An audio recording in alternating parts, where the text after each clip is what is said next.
hablar del útero, vamos a hablar de las trompas, vamos a hablar del ovario, vamos a hablar de la vagina. Entonces, estaremos hablando del órgano que es el órgano de la fecundación, el órgano del útero. Vean ustedes.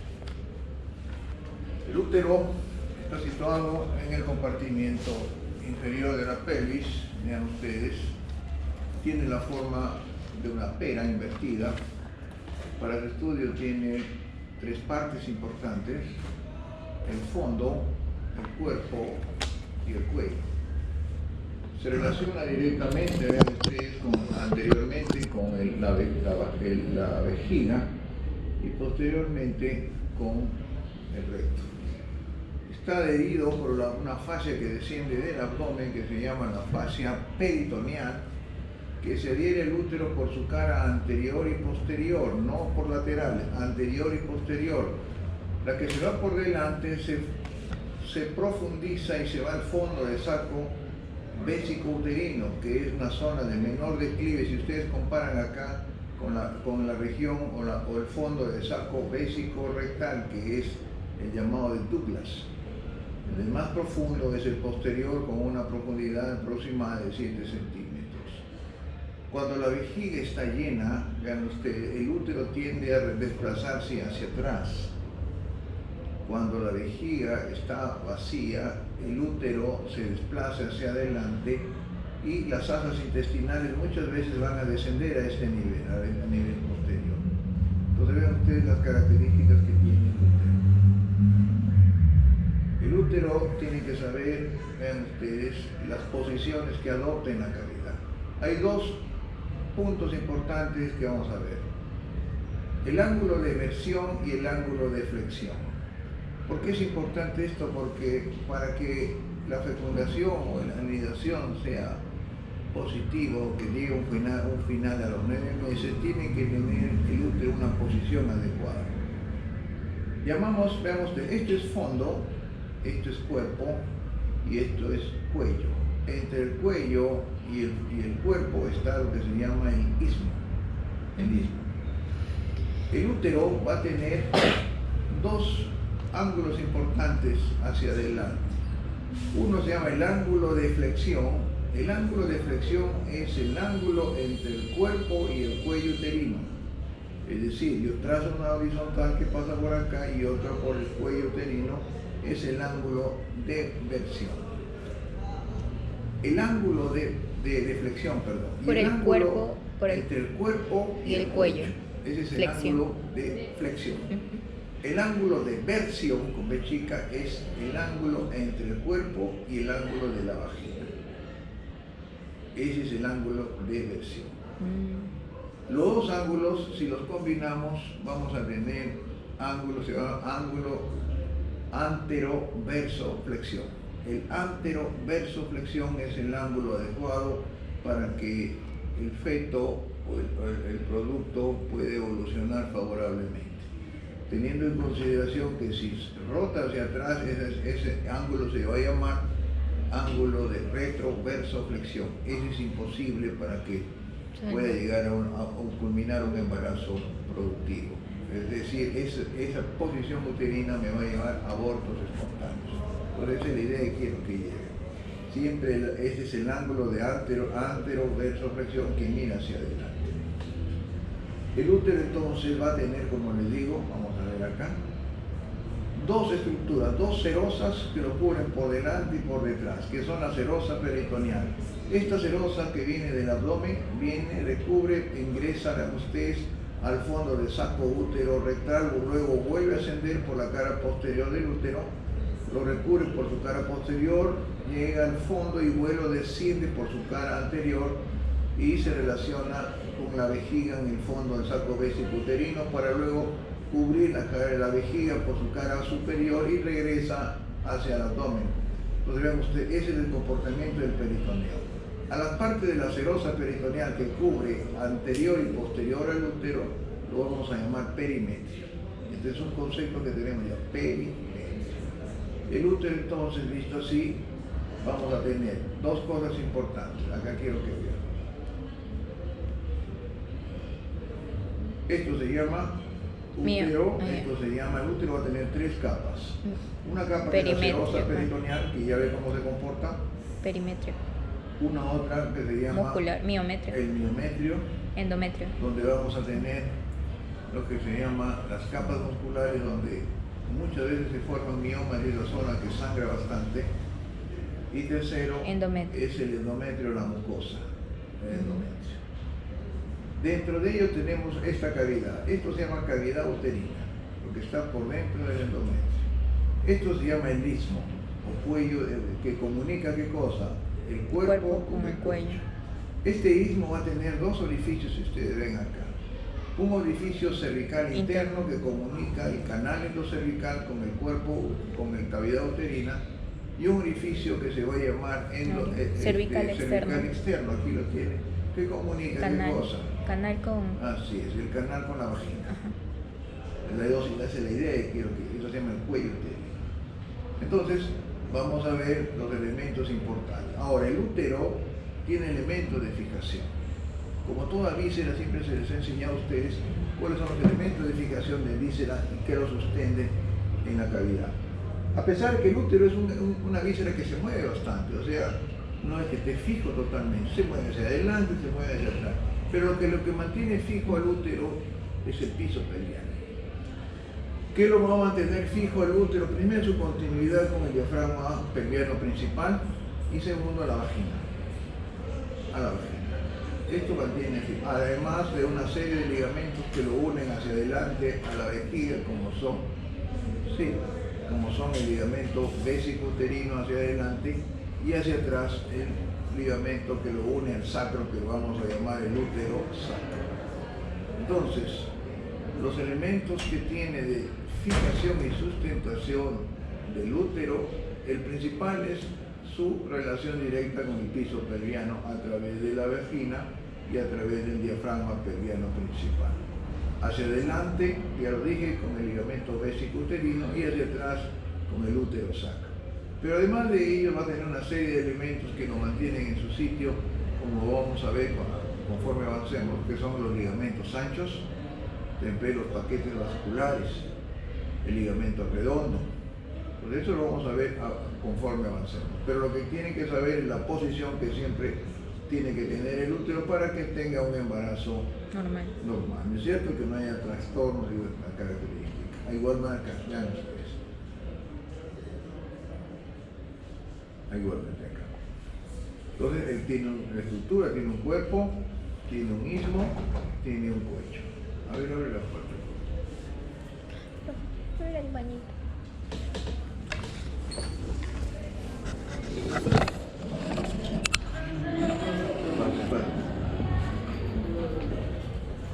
Siéntense.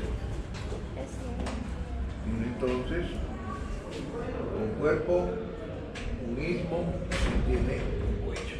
¿Ya? La longitud que tiene el útero es variable. Normalmente un útero en una nulípara, aquellas personas que no han tenido descendencia, debe medir en promedio 8 centímetros por 2.5 generalmente de ancho. En una nulípara es más. En una multípara que ha tenido bebés, el útero tiende a crecer. Acuérdense ustedes que el útero va a crecer hasta 11 a 12 veces más del tamaño normal, por la gestación misma. Y por ende, las arterias que veremos, como es la uterina, tiene que ser tortuosa porque va a tener que ascender igual y crecer con la capacidad uterina aumentada. Entonces vean ustedes la característica. Esta es la posición que tiene, vean ustedes, el útero. Ya le dije, el útero tiene 2 posiciones hacia adelante para que el embarazo sea normal: la anteflexión y la anteversión. Aquí tenemos la anteversión normal. ¿Cuál es entonces? Es la relación del cuerpo con el ángulo del cuerpo con el ángulo vaginal. Y la anteflexión es el ángulo que presenta el cuerpo uterino con el cuello uterino. Entonces, pero lo normal es que mira siempre hacia adelante. Por lo tanto, yo voy a combinar estas 2 posiciones y se va a llamar la anteversoflexión. Entonces son las posiciones adecuadas para un embarazo. Aquí tenemos las medidas que tiene el útero, vean ustedes. En una nulípara es como más grande, en una nulípara adulta de 6 a 8 centímetros de longitud, y es una prepuberal, es muy pequeño, no ha llegado a la melanquia, mide en promedio de 2.5 a 3.5. Este es el ángulo que digo de flexión, miren, para que se orienten y no se olviden. Claro. Acuérdense, el cuerpo con el ángulo del cuello se llama ángulo de flexión. Ángulo de flexión. Y este se llama el ángulo del cuerpo con el ángulo de la vagina, se llama el ángulo de versión. Donde son los ángulos en el cual es posible de tener una evolución normal. Igual en las variaciones de posición. Ahora, El que no se podría sería el rojo. dime. El que no se podría dar un parto normal.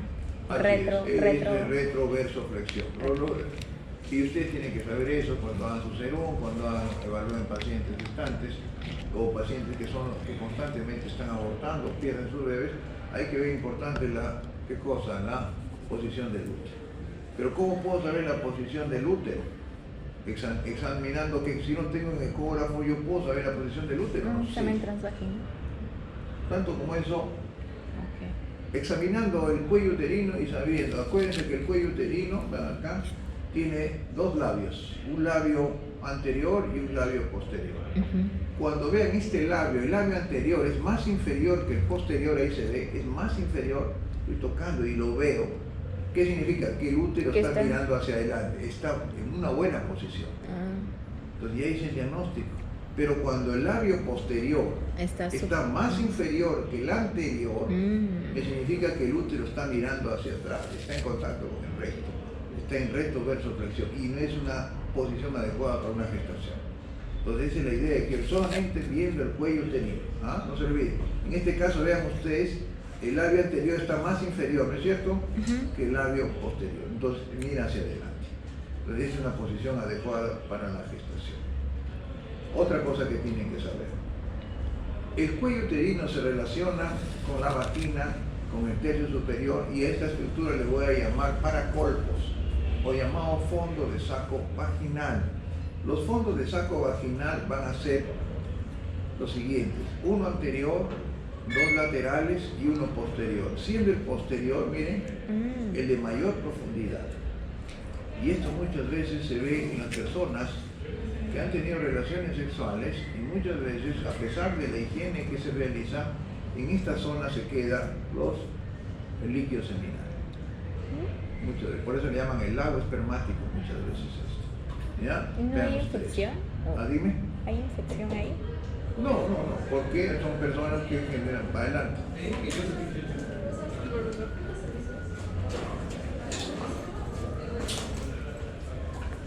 Ya, entonces vean ustedes. Esto entonces, los fondos de saco vaginales son los fondos donde se observa el cuello uterino en su relación con el tercio superior de la vagina. Y van a ser uno anterior, que es menos profundo, uno posterior, que está aquí, que es más profundo, y dos laterales. ¿Ya? Esa es la idea que quiero que llegue. Se relacione directamente con esto. Entonces, el útero tiene elementos de fijación importantes. ¿Cuáles serían? El diafragma pelviano, la vagina, retención con la vagina, hacia adelante la vejiga con el ligamento vesiluterino, atrás con el recto y el sacro con el ligamento útero-sacro. Y hacia los lados los famosos ligamentos anchos que vamos a ver ahora cómo se comportan y los ligamentos redondos. Esta es la posición en rojo, es una posición retroversoflexión que no es compatible con una buena gestación. Esta en verde sí es anteversoflexión. Ya vimos ya cómo son los ángulos. Acá, variaciones de posición, miren ustedes, estas son las posiciones variables que puede tener. Vean ustedes, anteversoflexión, miren cómo va retroversoflexión marcada, miren ustedes la parte del fondo uterino que tiene un acodamiento. Todas estas condiciones son las inadecuadas para una gestación normal. Una paciente va a constatar entonces, va a tener como característica abortos repetidos. Entonces hay que estudiar la posición del útero. Una persona con abortos, cada vez que está gestando, aborta, hay que hacernos pensar que está sucediendo algo. O un problema hormonal o es un problema de posición uterina. ¿Ya? Entonces eso hay que corregir y se corrige. Aquí tienen ustedes, como les decía, las características que va a tener entonces el útero. Acuérdense, fondo, cuerpo, istmo y cuello. Esto se llama los fondos de saco vaginal o paracuerpo. Estos serían los laterales. Aquí estaría el anterior y posterior que acabo de mirarlo en una posición transversal. Esto se llama canal endocervical. Si el alfiler lo pongo acá, este es el canal endocervical. ¿Qué comunica? Agujero cervical. Hacia acá comunica el fondo uterino a través del orificio interno del cervix. ¿Y qué comunica acá? El cuello. El cuello, la vagina, a través del orificio externo cervical. Este es entonces un canal, un orificio. Les digo esto ¿por qué? Porque cuando veamos músculos del miometrio es más engrosado a este nivel y acá se adelgaza. Y segundo, la patología uterina de neoplasia se ve aquí, en el cuello uterino, que es una de las causas de muerte en la mujer. ¿No es cierto? Después de la mama, el cáncer de cuello uterino, incluso el cáncer se lo lleva al primer puesto. ¿Por qué? Porque hay personas, mujeres, señoritas, que no se hacen un examen anual, que es el Papa Nicolau. Hacer un frotis, vean ustedes, para ver cómo está el cuello uterino. Ya, si se detecta células neoplásicas, hay que actuar de inmediato, se hace la quimio, la radio, se estirpa la zona, para evitar que se propague y se disemine. Entonces, esta es una de las causas importantes de muerte. Primera causa de muerte de cáncer. Entonces, vean ustedes las partes de esto. Entonces, acuérdense que está revestido el útero por una serosa, que esa serosa ya le voy a llamar perimetrio. Pero la serosa del perimetrio, de la serosa peritoneal que viene del abdomen, recubre el útero por su cara anterior y posterior, no por sus caras laterales. Esta cara, ¿cómo se llama? La capa muscular se llama miometrio, que es el asiento, como les dije al iniciar la clase, de fibromas o miomas que le llaman, y que porque está irrigado, sumamente irrigado, por ahí van a pasar las arterias, rama de la uterina, va a sangrar, muchas veces va a sangrar pacientes con miomas, y entonces hay que hacer una cirugía importante, electiva, valorando si tiene descendencia, si tiene hijos o no tiene hijos. Si ya tuviese hijos, lo ideal, ¿qué cosa va a hacer para que no le sigan molestando? Retiro todo. Eso se llama la histerectomía. Pero si tuvieses una paciente joven, en edad reproductiva, que no tiene todavía descendencia, se hace un tratamiento más